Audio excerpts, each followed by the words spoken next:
I'm going to go ahead and get started since it is 2 and we want to make sure we fit everything in. So if anybody comes in a little bit later, that's fine. These will be recorded and put on the hub.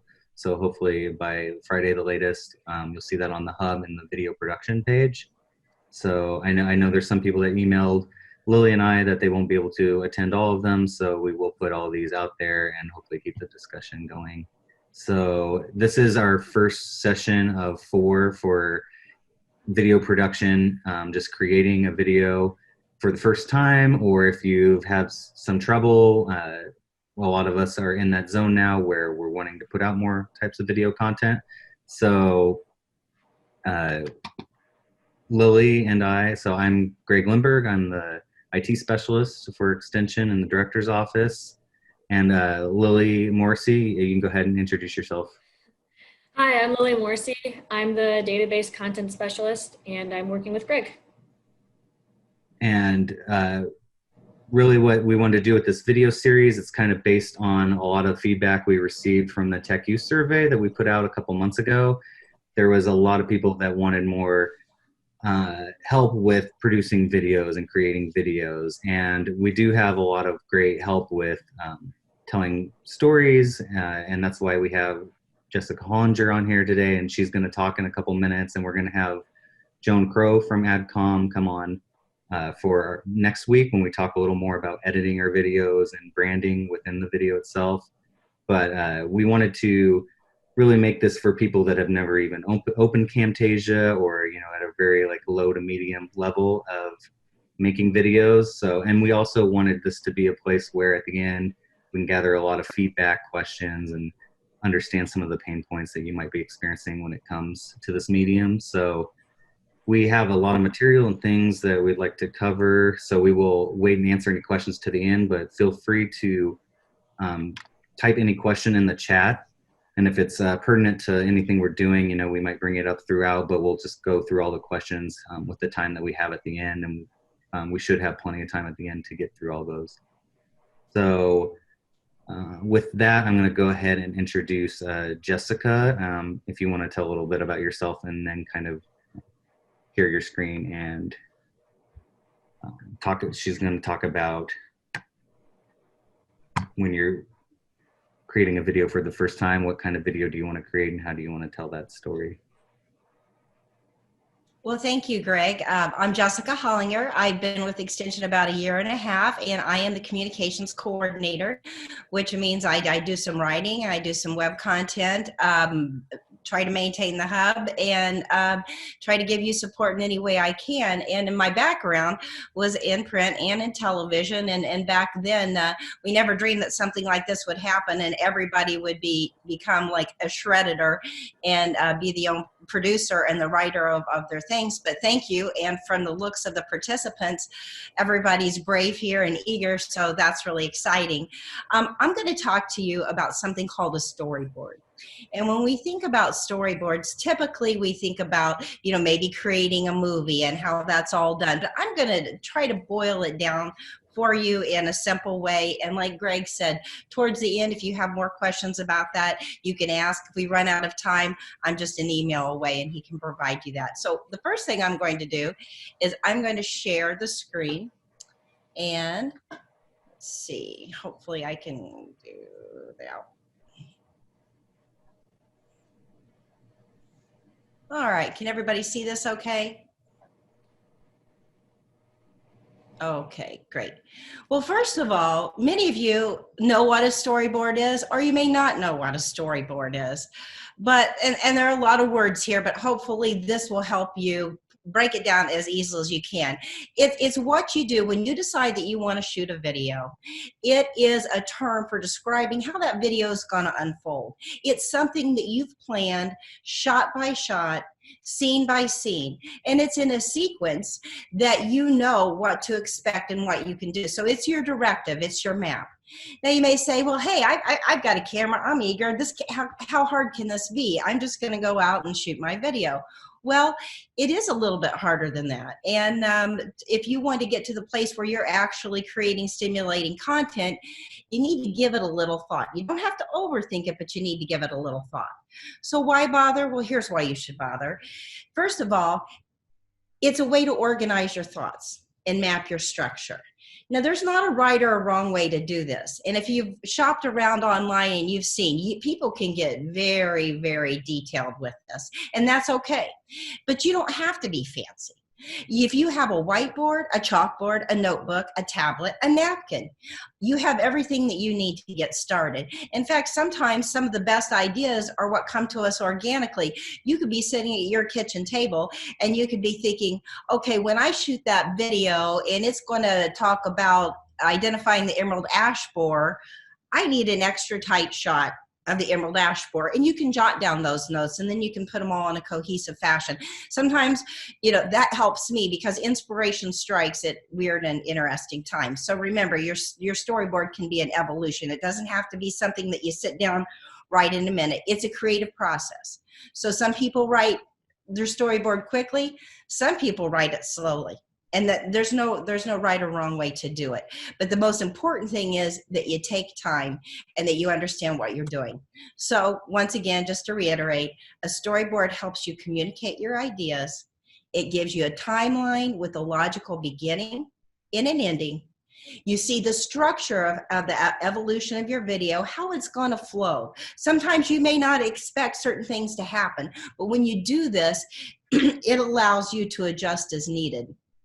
And the other thing is too, it can be overwhelming if you haven't created a video for it, and your mind can be swimming with all the details. Okay, what if my dog gets in the shot? What if my child screams?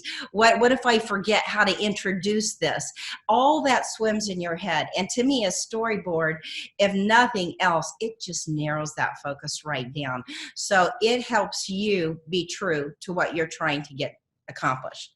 Now that we know what a storyboard is, you have to stop thinking about how it comes in terms with all the different facets of shooting video. And Greg and Lily are going to get more into depth about this, and I don't want to step into their area. But basically, you're the shooter, you're the producer, and you're the editor. And you got to think about all those things in your storyboard. Some people create a storyboard by writing, and we used to do this in news. We would take one side of the chalkboard or the whiteboard and we would write the dialogue. We'd take the other side and we would draw like a little bitty sketch. It doesn't matter. But one thing that you're going to see here, and what's going to make more interesting video, and Joan will speak to this later when you do, you want to consider how you're going to shoot it too. And so when you label your storyboard, you're going to want to take notes about the possibilities in each of your scenes. And you're going to want to talk about what you hope to see, because the reality of what you should see. And then you may want to even, some people do it differently, but you may even want to write context on that scene that you've created. So I'm drawing a tree here, I'm drawing my dog laying underneath the tree. And then I know that maybe the UPS truck could come down the driveway at this time when I'm shooting that, so because it comes at 2:30. So just funny little things that happen in the atmosphere of wherever you're going to be shooting. It's important to take notes to that so you can adjust accordingly. And a really good storyboard is going to show variation in your shots. You may show a really close-up of the tree. Let's say I'm using an infected tree, but a close-up of a tree, a long shot, and you can see in this video, this is the same person in her lab, and that's a close-up right there of Rhonda Taylor, and there's a long shot there. And sometimes you shoot over somebody's shoulder to give variation in that. And there are just many ways to think about it, and you'll get better in time with this. And someday you'll even get creative enough. You might lay on the ground and shoot up. You may stand on a chair. Wow. There's no right or wrong. But the neat thing is, when you've created your storyboard, you have a guide point. And here's one that I like that I wanted to get a free non-copyrighted picture of one that you can do. I'm not that great of an illustrator. I'll be honest. If I wanted something to look like this, I'd ask my husband because he's a much better illustrator than I am. But this is fun, and you can do this scene by scene. And there's software out there to help you get started. But really, you see what's going to happen. Now, if I were creating this at home, I might take one of those boxes, and I may put the dialogue underneath, or I may explain what's happening. Like if you see in the fourth box there, the couple is descending the staircase. You can write all of that down. But once again, it's your guidepost. It has to work for you. So if you aren't this kind of an illustrator, don't stress. Draw a stick tree, draw a stick person. The bottom line is you're just creating a natural sequence for your narrative, okay? You're doing a story. Now, the other thing that I think is helpful is you can do this in conjunction, as I mentioned, or you can do the two of these items separately. You can write a script. You can write a script during the storyboard. You can write a script afterwards. I was talking to Joan Crow, who Greg mentioned. She does a lot of video. Sometimes she writes a script after she shoots the video. Now, I couldn't do that myself, but she's a lot more experienced than I am. She's done things. She can do things on the fly. I can't. I have to be prepared. Okay, I'm not that good. And so when you do that, you have to begin with the end in mind. And Greg mentioned about, knowing what your story is and who your audience is that you're going to be speaking to. Okay, one of the hardest things in shooting a video is talking like we're talking here in the Zoom format.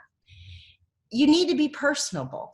It's one of those things that your audience could be a stay-at-home mother or father. It could be someone who's in school learning a new technique that's basically in 6th grade. It could be a specialist with a PhD. All of the things. So when you write to this, you have to write to your audience. And the other thing I think is hard in a video is really staying narrowly focused on your key point or your message.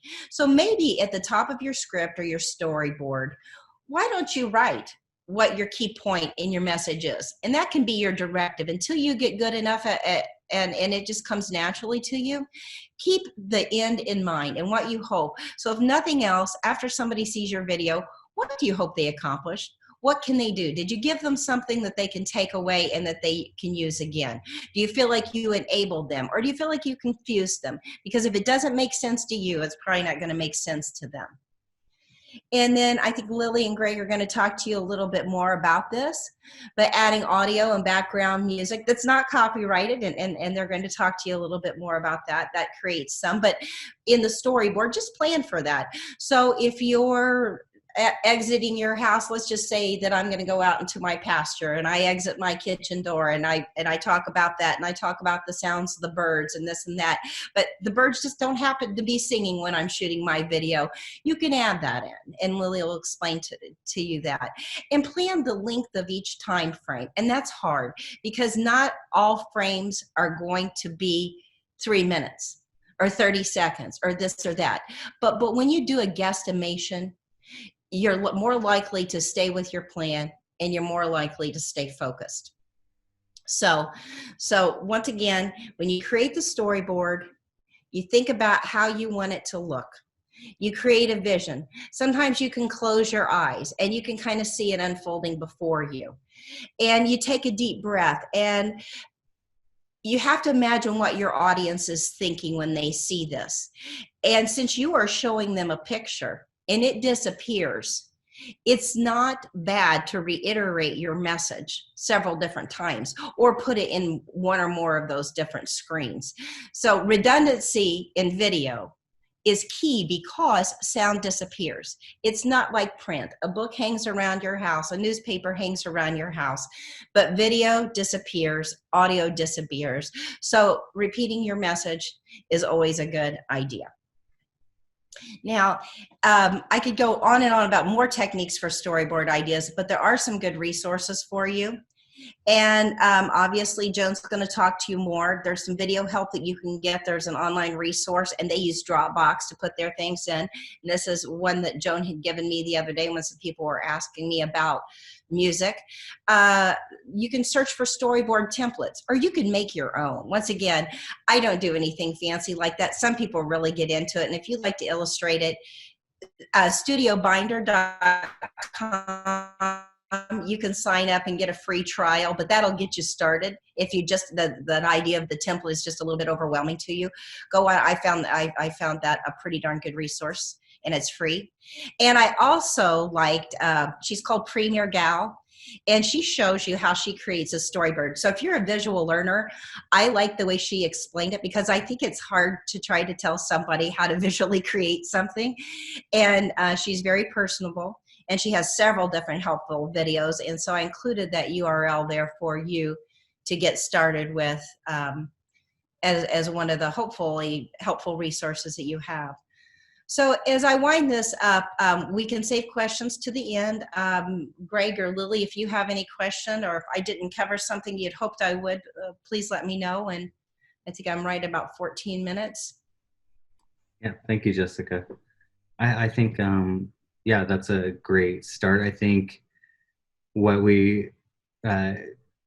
it's very important to plan what you want your video to be, but we don't, a lot of people some of our audience here is new to creating video or creating one for the first time. We don't want them to feel too overwhelmed as well, as far as I need to keep it, very succinct and to a cut time. I need to make all my shots perfect. And I'm going to go a little into that when you're shooting for the first time too. So we want you to come out of these sessions feeling just more comfortable, that you can start dipping in, because it takes a lot of time and a lot of practice to get good at making videos. So we don't want you to feel too intimidated by, either creating your first video or creating your 15th video and trying to do new things. So that, I appreciate it, Jessica. Thanks.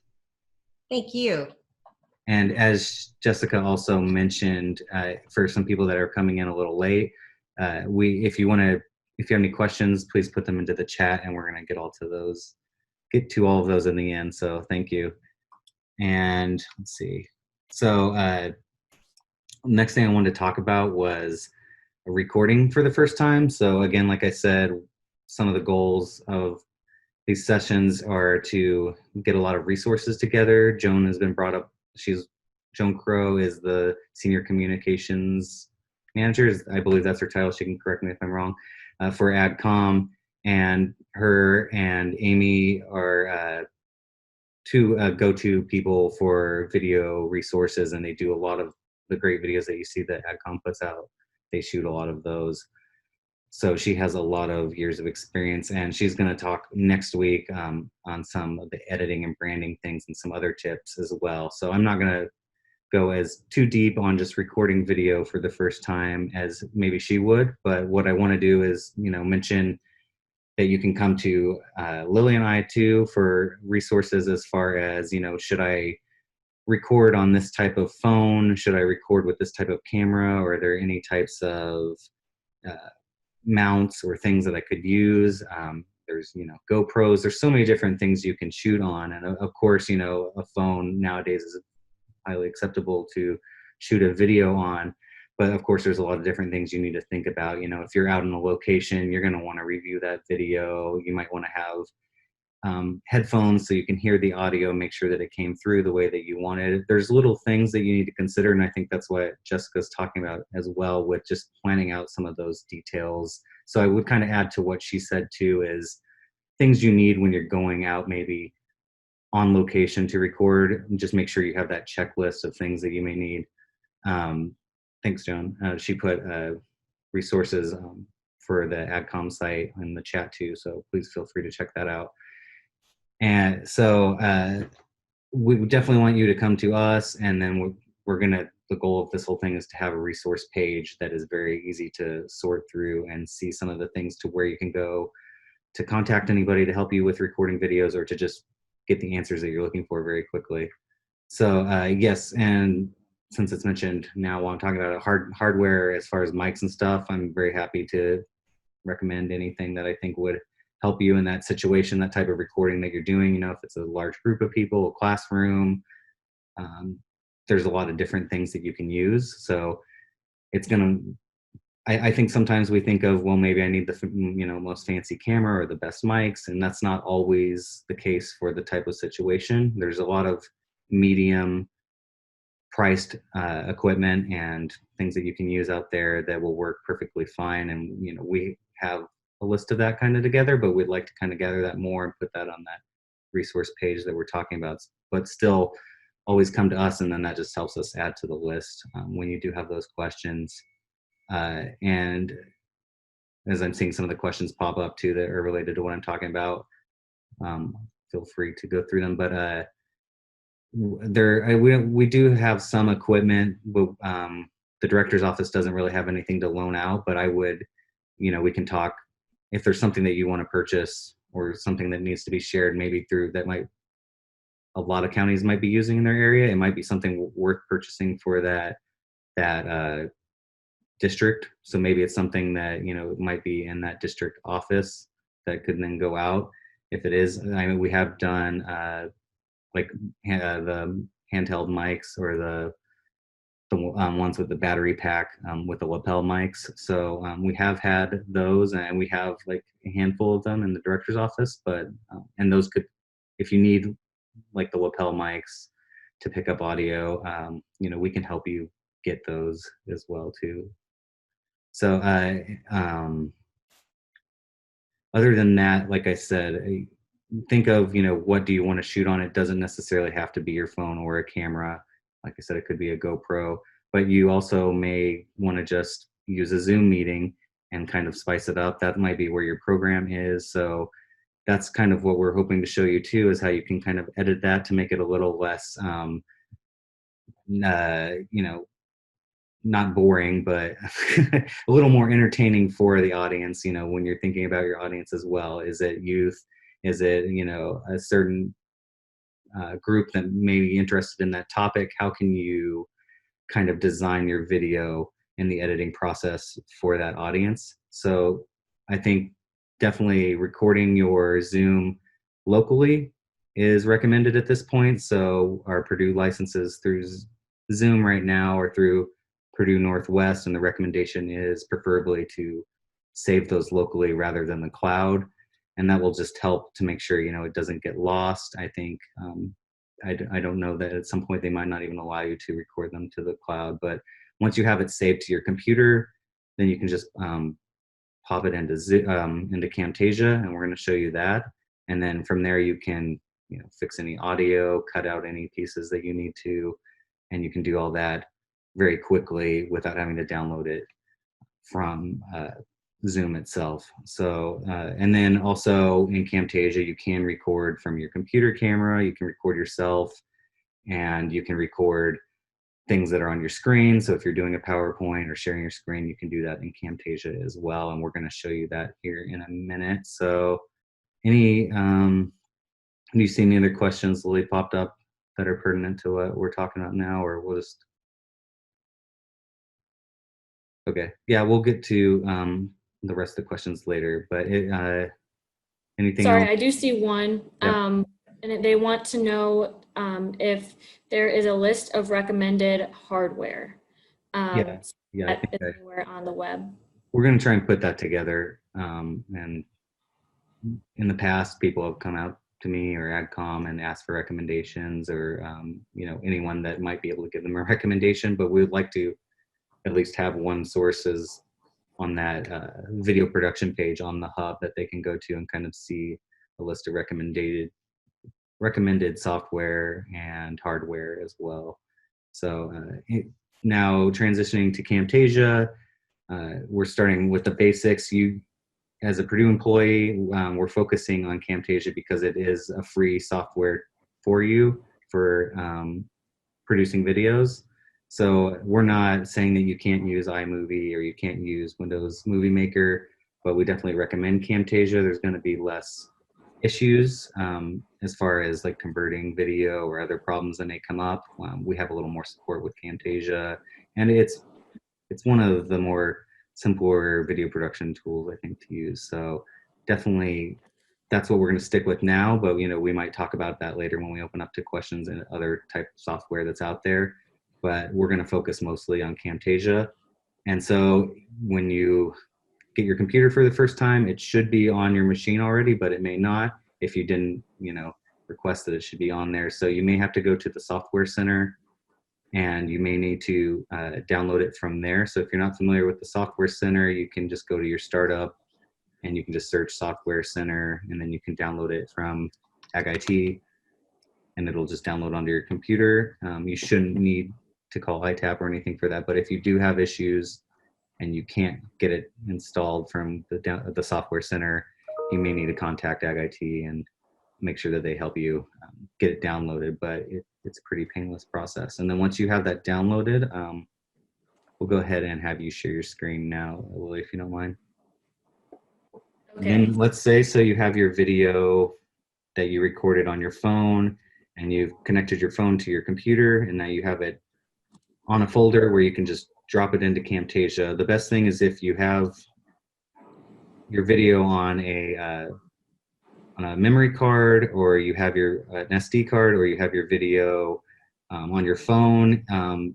If you can, send it to yourself, that's fine too. But preferably, if you can just drag and drop it from connecting it to your computer into a folder and store it on your computer, it'll probably be a little easier to work with when you're getting started with a new video project, especially for Camtasia. It's very helpful and important to keep any images, any video clips that you're going to put into Camtasia into one folder, and then kind of package that together. So when you open Camtasia for the first time, it looks like this. This is what you should see. So Lily doesn't have any media imported, but if she clicks that import media button, she can go to where she has some videos that she's already has ready to put into Camtasia.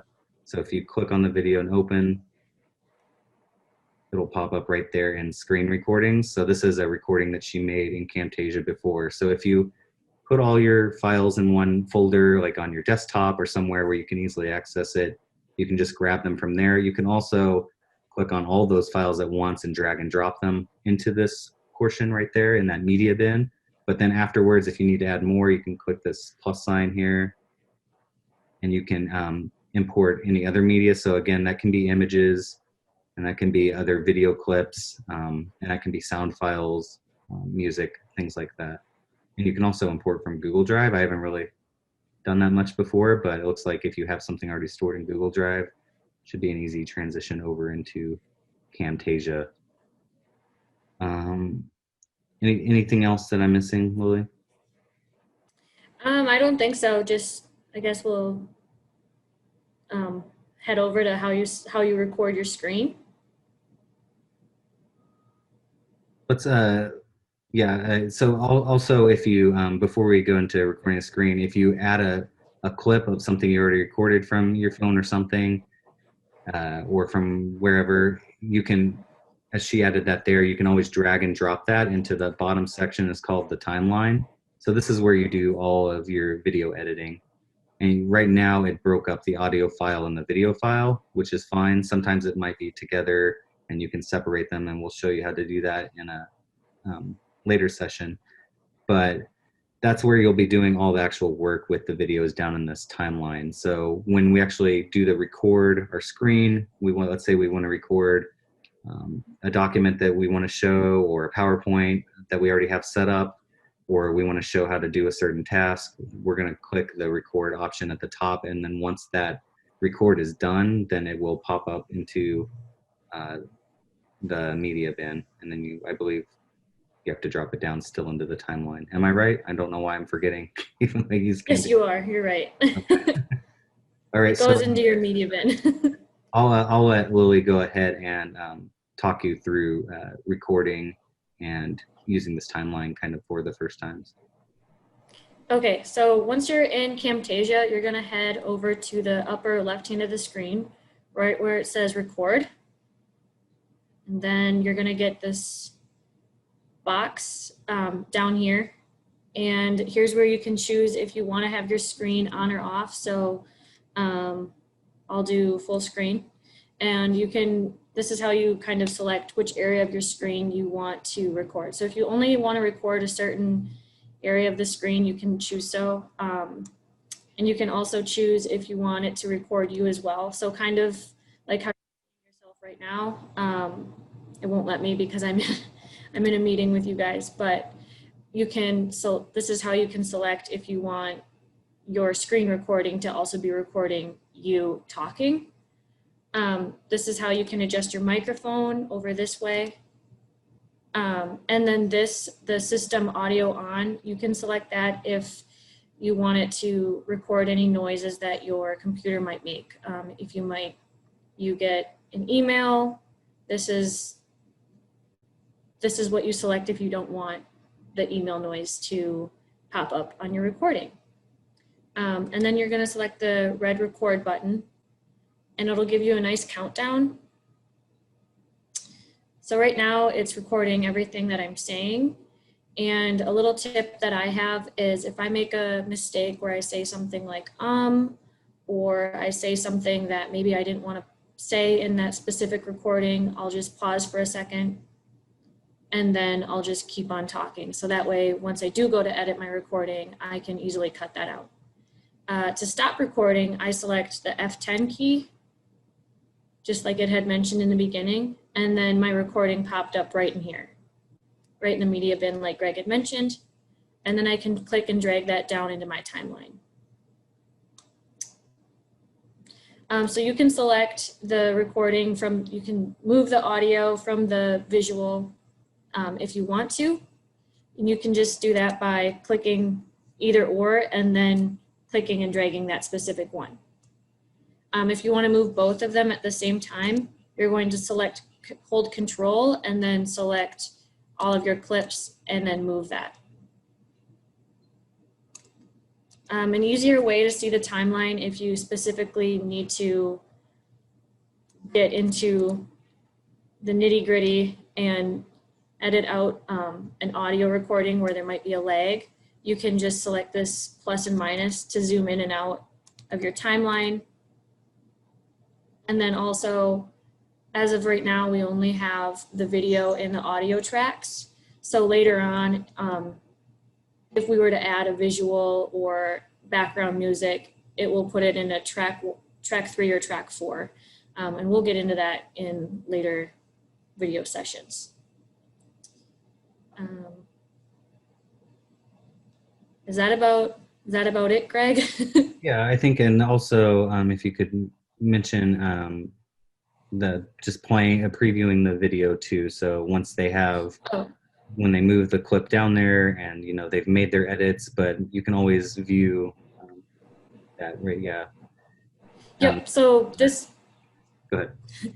This big box is where you can kind of view what you've created. And then by playing it, it will play over your audio that you recorded and along with the video.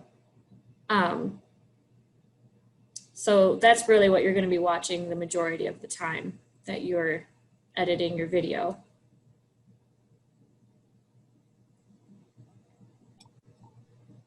Okay. Yeah, the thing that I would add to as far as with the audio clips is to make sure that when you do editing, if you move any audio and it is like you talking and it is actually showing your face or somebody else, you want to be very careful when moving audio sometimes because it is hard to get it back. In some cases, we have seen plenty of audio sync issues. Lily and I had an instance where there was an educator that created their video in Canva, and that was new to us that you can make a video in Canva. So, and then they were having audio issues where it was out of sync, and then we were exporting it out of Canva as an MP4, putting it into Camtasia, separating the audio, and then trying our best to sync it up just right. And it kind of plays with your head a little bit. If you don't, when you have it, you have it, but moving audio, especially when it is somebody talking and you see their lips, can be very tricky. So I would always be, kind of cognizant about doing that. But it is helpful to have that flexibility, and we'll go in more too. So how you Camtasia does have some options with raising the audio levels and getting rid of some gain and some other audio effects that you can do to kind of clean up the audio if you need to within Camtasia, and those can be helpful in a lot of cases. So we'll be getting into that in the next session as well. Other than that, I can look and see if there's any questions while we're in Camtasia, but it looks like we will have plenty of time for questions, because those, like I said, we really wanted to focus on opening Camtasia for the first time. We're really not trying to get into too much in this first session, other than this is how you get the video that you've made into Camtasia. This is how you start a video with Camtasia. And I agree with what Lily said as well, that taking a pause after you make a mistake, or if you kind of jumble your words together, which I do all the time as well, and then, you know, maybe a couple second pause so you know where to chop that once you are done recording. Another thing that I often do is if I have a bad false start, you can just stop the video, delete that, and record again, which I do plenty of times too. So don't, at least after a lot of pressure, you kind of realize that you don't have to feel like you're on the spot as much, and that you'll feel comfortable with editing.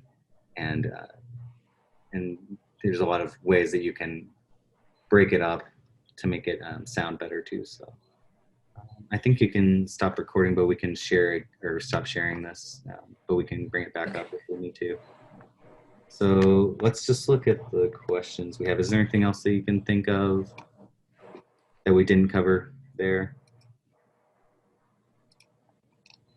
So I believe Joan, I'll start from the top so we can go through the questions, and if you want to go through them with me too, we can. Let's see. So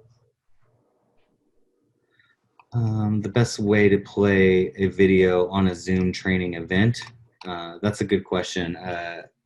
It's always challenging with where you're playing it from. I would definitely do those trial runs and, you know, do it a couple days early so somebody else on the other end, if you're the host, they can see what you're trying to share and make sure that the audio is coming through. There's a lot of different things that come in there as far as make sure that your internet connection is pretty good. But obviously, you know, if their internet connection is not great, the video could, you know, be choppy for them. It always helps if you do need to show a video within a Zoom meeting, to make sure that it's short and it's necessary. And even if you do, still send them the link to the video so they can view it later or at the same time. You know, they can pause the video, or they can stop the video on the Zoom or the audio and just watch the video on a separate screen. You know, obviously you don't want everybody to just go out and listen to a video. I've done some school webinars where they've had issues and they're like, I'm going to give you 5 minutes, everybody go watch the video. And sometimes that's really all you need to do if that works for you. So looks like Joan shared the question Miranda had for best practices for captioning, but we'll go through those resources again as well. Even when you get into YouTube, there's an option to do automatic captioning, but it's not great. So there's a lot of different resources, and Joan shared that as well too, is how you can even get started with captioning your videos. And we do want to make sure that we are ADA compliant with our videos, and we're always thinking about our audience in that regard too. So that is very important to consider every time you decide to make a video. Greg, I'm going to raise my hand because that's who I am. Two things I want to speak to that have been mentioned. Yes, we have closed captioning information in that video tips section. It is the law. And YouTube's captioning has gotten 100% better than it used to be. It used to be actually comical. So it's pretty good, but jargon and names it may have struggled with, but there's a way to edit those within YouTube. So we have information about that in that piece. And one of the things we learned yesterday about the best way to share a video during a Zoom call is to actually download the video to your computer and play it directly from your computer. As it was somebody in Extension who brought this up to us that said, when you're trying to play a video off of YouTube, you're using your bandwidth to stream the audio, the video to your computer, and then you're using your bandwidth to also send it out. And so you'll get a lot of lag. We had it in our staff meeting this morning, even our own team played a YouTube video in a big call, and it didn't play very smoothly at all. So if you have that option, it would be to play directly off your computer. So if you've created a video, keep a version of that. And then that way also, if you're having some cruddy internet connections, it will play more smoothly too. I'm out. Thanks. Yeah, I forgot to mention that, yeah, downloading it to your computer and playing the actual MP4 file would be best. And I wouldn't recommend doing YouTube if you can help it. That's just not going to be good. But also, our third session, we are going to talk about uploading to YouTube and using YouTube a little bit. So we will touch on the captions, but definitely use that resource that Joan mentioned as well. But yeah, thank you. Let's see.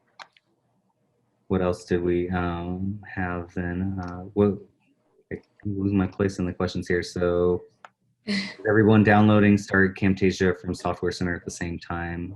It looks like some people have had some issues, and then some people had mentioned that iTap helped them get through that. So I would definitely recommend going through iTap to assist you if you are unable to get Camtasia on your computer. Let's see, will there be a Camtasia version for those who use iPad? I have never. So I am using a MacBook and I have Camtasia on there. I don't know if there is a Camtasia version for iPad. I think that I don't know. I'd have to check and see. I don't know if Joan, if you know if Camtasia has been available for iPad, but I don't think there isn't. Google just said that you can. I haven't used it before, but if you can get it for free from Purdue and get it on your iPad, then you definitely try. We'll add that question to our bucket. So it looks like TechSmith does have an app. So they have an application that you can download. So hopefully, hopefully, like you said, Purdue has an account with it. Yeah, and let's see, where do I find Software Center to download Camtasia? It should be, if you're in Windows, you should be able to go to the Windows option. And then you can just search Software Center. It should be up in the list of all your programs. But if you're having issues with that, you can reach out to Lily or I, and we can assist you through Zoom, or AgIT can definitely walk you through that and get it downloaded on your computer. Video already done in another software. How can I transport to Camtasia? So our last session, we are going to talk a little bit more if you have done a video in something else, and let's say it's not, like it is a .mov file and you need to transfer it to MP4, and so Camtasia will play MP4s is really what you need to put into Camtasia. It's not going to work like iMovie does. So if you have created a video on something else and you need to move it to Camtasia, there's a lot of different free tools out there, and we're going to share that list of some things that you can download that will allow you to easily transfer that file to what you need to have it, so you can put it in Camtasia. But we'll go through that in our last session as well. Let's see, is Camtasia like Filmora? I'm not sure I know what Filmora is. I would say Camtasia is up there as one of the medium use products that a lot of people do use for this level. But I'd say like the next levels are like what is it, Adobe, and it's not Illustrator, but there's Final Cut as like the big production one. So I mean, if you're familiar with something like Final Cut, then you probably are way more advanced than a lot of things in Camtasia. But Camtasia is much more user friendly for the types of videos we're putting out and creating. How do you download a YouTube video? Well, I know there's a lot of different software out there, but yeah, it's not something you can do directly from YouTube. If it's something like for a program or something that somebody's asking you for, we're going to talk in our last session about how you can share through Box and things like that, and kind of condense your video down so that you can share it more easily. Obviously, you're not going to share it as an attachment in your email, because that's going to be way too big. So if somebody's asking to share your video, or maybe you don't even want that video shared, you can let them know. But it's really going to be up to that video owner whether they're going to let you have that or not. But you can't really directly download it from YouTube. Let's see, how easily to record on cell phone and get into Camtasia. Yeah, really easy. Like I said, I could just record on my iPhone and then send myself that video clip. I could even like put it onto Google Drive from my phone, and you, as you could see, could just grab that video from Google Drive. So that's just a matter of like, I could get it into Camtasia in like 5 minutes, you know. So your phone is definitely an option, but you know, it is a phone. It's not, and they've gotten better in quality, but you need to think about if that type of video will fit in the video you're trying to make. So let's see. Purdue has not paid for the iPad application on Camtasia. Okay, well, there you go. I guess if you really want the iPad application, you might have to get that yourself. So I think, anybody have any other questions? It's like that's the majority that we have, and we have plenty of time left, but we'll make sure that we can fill more time for the other sessions.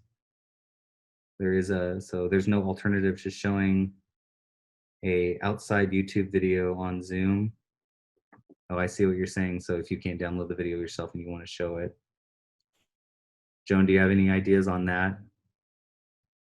They're saying it's a video that they want to show that's on YouTube, I think, and that's why they're saying they can't like download it to their computer.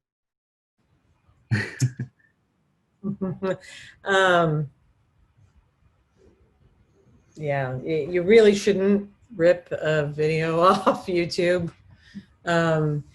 If it's an extension video that's on the extension channel that you're wanting to share, I'm walking a real fine line here, because if you Google, you can find a way to pull a video off of YouTube, but that would not be our recommended path for people, just because we don't want you accidentally pulling something down that's copyrighted or somebody else's material to share that way, even if especially to be shared in a recorded environment, that would be not cool. So and it'd be against the law, actually. So it's yeah, if that's your only option, then I think sharing it via YouTube is what you have to do, because there's no real legal way to take a video offline like that. Yeah, thanks. Yeah, I would really just think about, is it necessary that I need to show this video within the Zoom meeting? Again, if it's something that you absolutely need them to see and you want to share the link, that's probably going to be the best way, rather than risk spending 10 minutes of people saying they can't hear it or it's laggy, things like that. So it might be best just to share the link or not show it at all if you can help it. Yeah.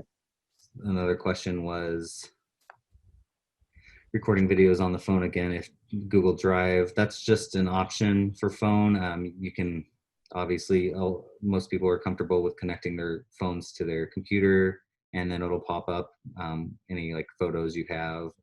People have the cloud. If you have an iPhone or different things like that, that you can just grab it from there and pull it right onto your computer. There's a lot of different ways you can transfer it into Camtasia, but best is to get it on your computer locally, like I said, and get all those files together. And because, and as we'll talk about later, is if you need someone in AgCom or me or Lily to look at a project, and you have issues with one of your clips, and you try to send us a video that you've been working on in Camtasia, you're going to have to package that all together, because all those files have to stay together, and it would have to be zipped in a folder. If you just shared us with the MP4 for that video that you're having issues with, we're not going to be able to fix some of those issues. So it's important to keep everything together, if that makes sense.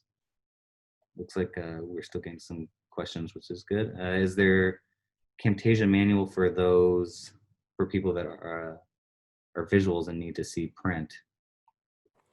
So I just sent a link to our video production page on the hub. And then if you are in the Camtasia app and you scroll all the way down, there's the downloadable Word document that I created all about kind of getting started in Camtasia. And then we'll go in later further about how to do a lot of those edits. Those are also found in that manual. And another question, thank you, Lily, is can you embed YouTube videos into your PowerPoints? Is that okay to do? I think you I mean, that's kind of a different situation to, you're not stealing that video. You can give credit to it. Lots of people, if you're showing a PowerPoint presentation and share the video, that's different. But if you're playing the video within Zoom through a PowerPoint presentation, that's not really gonna make it any better. You're still gonna have those same issues that we talked about. Let's see, we shared a My Plate video during a program last week and we had to play it through YouTube. But yeah, that's fine. Liz, we shared that. Are there some do's and don'ts for doing online presentations? I feel like I don't know all the rules and best practices, but I don't know where to find them. Has Extension Pretty create anything like this to support us in online video presentations? That's something I'm glad that you asked, and I hope that we can kind of put that. We've done some stuff in the past as far as what you need to do to be ADA compliant, but also kind of talking more about online presentations and also creating videos that are going to go out to people too. I think that we can kind of put all those resources together. Do we have anything existing on AdCom's site currently, Joan? Okay. Yeah, it's stuff all over the place. So we're going to try and put it together a little better for you to access. So Dollar Tree has phone cords that will plug in your computer USB port for $1. Thank you, Jen. Yeah. If you're still experiencing transferring a video to your computer, reach out to Lily and I, and we can do our best to help assist you. But nowadays, you should be able to like even just send it to yourself through your phone. And when you do send it, like if you even send a video to your like email or something, which is, I wouldn't always recommend that either, depending on the size of the video. If it's a 1-minute video you did, you probably could get away with doing that maybe, but then you can also, like we said earlier, send it directly to Google Drive from your phone. You can send it to all these different cloud-based storage places, even Box too.